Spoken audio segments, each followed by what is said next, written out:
In today's episode, we're going to talk about growing apart, how this sneaky trap catches its victims, it almost got us, and where you need to start right now to turn it around.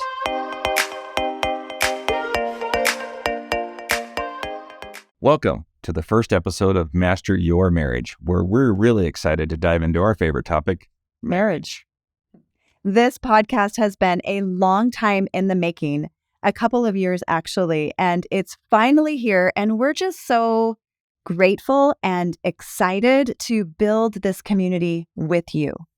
So why are we doing this podcast? Honestly, we're sick and tired of seeing the marriages of our friends and family suffer, literally just implode, and some fall completely apart, and others are just lonely and loveless. Yes. And so we know couples are desperate to find real and tangible solutions for their relationships. We know this because we interact with you guys daily in our social media, and we hear your struggles, we see your challenges, and we know that you deeply want to feel loved and cherished and connected. And that's what drives us. That's why we do what we do. That's what motivates us. So the reason we're doing this podcast is simply to have a greater impact. Business author John Maxwell says it best, one is too small a number for greatness. And we can reach more than one person at a time with a podcast than we can when we do our one-on-one coaching. And we know firsthand the downstream effects of a happy marriage. Yes. When you have a happy marriage and a relationship, your health is better. Yes. And your children are better off. They are more emotionally intelligent. Your friends and your other relationships are also strengthened. We're more connected spiritually. And our community reaps lots of benefits as well. So what we're saying is that having a healthy and happy relationship is truly a win-win for everyone involved. Now, we want to make a couple of commitments to you before we get started today. Commitments as you follow us on this journey. So first of all, in every single episode, we promise to bring value to your lives. In every episode, we're going to drop knowledge, but we're also going to be dropping action steps. So we want to give you tangible tools, not fluff, and that is our promise to you. Our proven methods are based on 31 years of personal experience and the most comprehensive marriage research there is out today. Yes. In fact, you're going to want to listen up for one of those tools in a takeaway technique that we're going to be teaching you in the later half of this show. I can't wait. Yes. Now, here's probably our most important promise that we want to make. A happy marriage is actually easier than you think. What makes marriages work is actually a predictable skill set. It's a skill set we know, and it's a skill set that we're going to be teaching you in all of these podcasts. So let's talk about us first. Who are we to be giving relationship and marriage advice? Well, for starters, we've been married for 31 years. We have four children. And in that time, there's been a lot of ups and downs. We've had the greatest moments of our lives. We've had some very low moments, and we're talking problems with children, problems with jobs, problems financially, things just going wrong. And generally speaking, we love being married to each other most of the time. Yeah. And we'll definitely be getting into that in later episodes as well. So in our practice, we incorporate various techniques from neurolinguistic programming, from Gottman marriage coaching methods, and all of that we've distilled into our method that we call the teamwork method. So every tool, every technique, or any blueprint that we share with you is going to be trusted, it's going to be research-based, and we know from experience that it works. So our relationship has not always been perfect, and it didn't come naturally. No. The beginning, as in with most new marriages, it was actually pretty rough. Really rough. And we had absolutely no idea what we were doing. My parents were divorced when I was 5. Sharla's parents were divorced when she was 11, and there were a lot of unhealthy patterns in both of our homes. Yes. And that is the training ground for marriage. So needless to say, we repeated the patterns that we knew, at least for a little while. We did. And we worked on those things. We worked on those patterns, and we thought we were actually doing really good because we'd overcome a lot, and we were we were doing pretty great compared to some of our examples, and we were still married. And we were still married, which was saying something. But then slowly and silently, we started getting a little bit complacent. We started taking one another for granted and maybe even being a little bit selfish. I think I might have been a lot of bit selfish. And then there was this pivotal moment in our relationship. And this was years and years ago, but let me paint a picture of it for you. We had been really busy building our businesses, building a home, raising little ones, and putting our relationship in last place. Right? Yeah. And then one night we went for a drive and I asked him a question that in the moment felt terrifying. I was pretty terrified by it. Yeah. And now in hindsight, we both realized that it was a question that changed the trajectory that we were on. And the question was this: can you remember a time? Can you remember an actual specific time when you truly felt deeply loved by me? And of course, in that moment, I was recounting millions of examples of all the ways that I had shown him love. But instead, he got really quiet and he thought really hard for a long, long time. And I'm just going to jump in on this one because we were a little bit complacent and a little bit just sort of doing our own thing in this relationship. And we didn't ask each other these types of questions. No, but it was quiet. You could hear a pin drop in the car. And that silence was shocking to me. And in that moment, we both knew, I knew that we had gotten off course and that we'd somehow lost that deep connection. And I was feeling it. How were you feeling? I think I was feeling, again, I was a little bit surprised that you asked the question. So I was confused and lost and it felt a little bit like a trap, to be honest. And even though I felt that you were being sincere, I had honestly not been feeling as connected in our relationship, in our marriage. And I want to emphasize here that they always say it takes two people to build a marriage, but it takes two to bring it down as well. Like, and I was throwing myself into business and work and using that as an escape or an excuse when I was feeling less connected. Right. So imagine us, right, back in the car sitting there and he's in the driver's seat and I'm in the passenger seat. And I just had this sick feeling in my stomach, wondering and making meaning from this. Like, what does this mean? What is meant for us? Where does this mean? Does this mean we're destined to be like this forever? Are we going to make it? Can we reverse this? Could we even get back to where we'd been? So while this was the scary moment, it actually led to possibly one of the greatest aha moments in our marriage. And I love aha moments because they can cause everything to shift in an instant. These are moments that motivate us. These are moments that change us. These are moments that teach us. And that's the point with these aha moments. You can either let them go past, like, well, what was that? Or you can take an opportunity to learn something from these moments. And we knew that we had to reflect on how we got to where we were. And also, what did we want instead? So how did we get to that point? That's the $1 million question. How did we get to that point? Well, I think part of it was we weren't seeking that intimate connection. And I don't necessarily just mean sex. I mean connecting emotionally and having that feeling inside like I'm known by this person. Where you know that your partner knows your hopes and dreams and fears and worries. That feeling. And we weren't appreciating each other either, as I think about it, and not like we had in the past. And it was sneaky how this lack of appreciation just sort of crept in.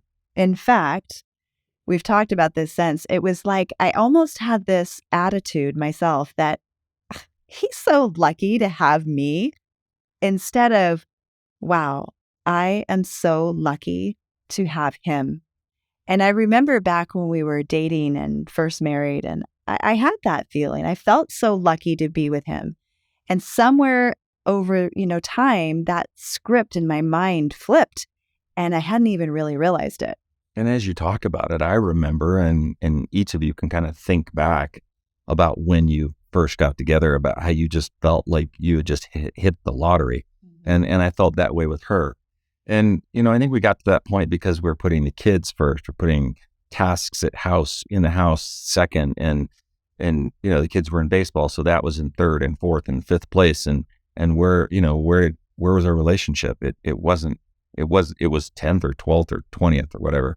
So it wasn't really one big thing. And I think I want to emphasize it's easy to let the small things creep in. And we just became complacent. Complacent. Ooh, what a word. Complacency might be the number one silent killer of marriages today. And I say silent because of how subtle it grows. It's not something that happens overnight. Right. Because in the beginning, everything is roses. It's exciting. You want to spend every moment together. You're looking for excuses to text them, to be on the phone, to be with them and to hold them and hug them.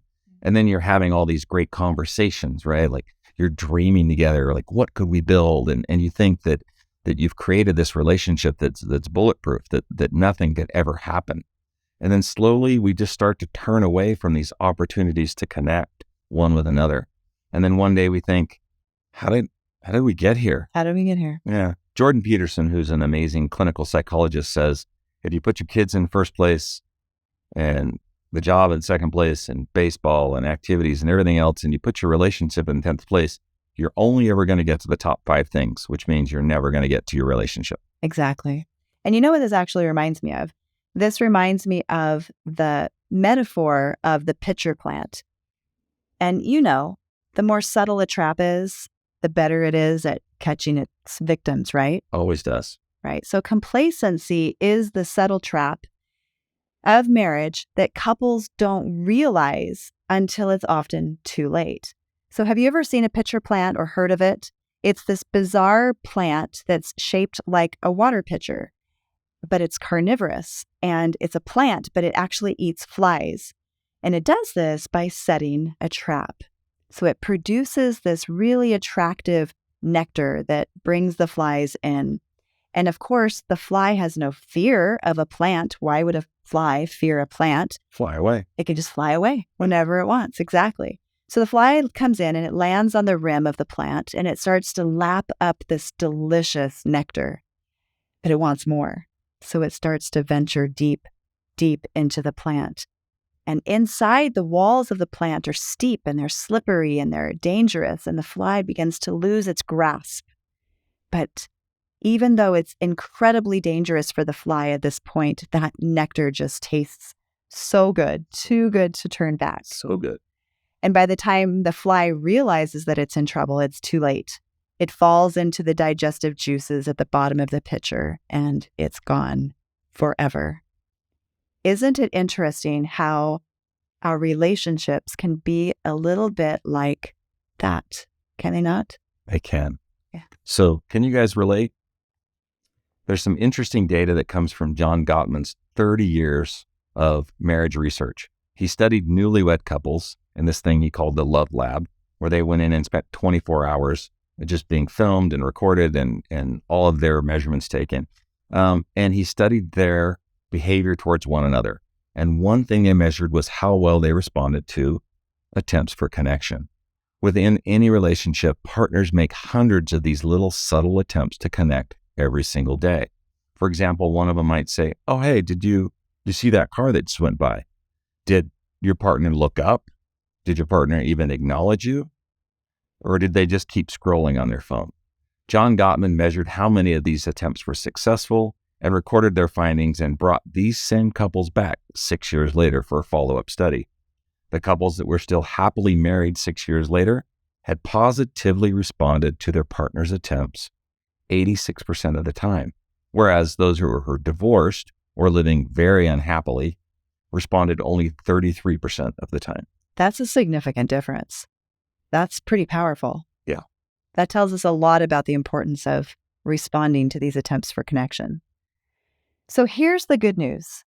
Wherever you are right now, and remember, as we said earlier, Many couples wait 6 years to seek help once they realize there's a problem in their relationship. But wherever you are, we can turn this around. And truthfully, think of it. What of all those things that we've talked about, all those things on your to-do list, what is more important than the person who at some point you wanted to have that fairy tale with? No one's more important. We get married to be able to write that love story, And how do we get back to writing that love story? Again, what did we do after that day in the car? How do we get back to writing that love story? I love the way you put it there when you say writing that love story, because it indicates that it's a continual event instead of just like you didn't write it and then stick it in a drawer. You're always writing this love story. I just sort of love that as a metaphor. So what we did is we took action. We realized that there was a problem, right? And the opposite of complacency is intentional action. So I want you to think about this for a minute. Do you remember when you were envisioning the future together 32 years ago? I do. Yeah. We were thinking about our family and kids and home and jobs and pets and all the things. And all the things and where we would live and what it would look like. And we created what's called this vivid vision.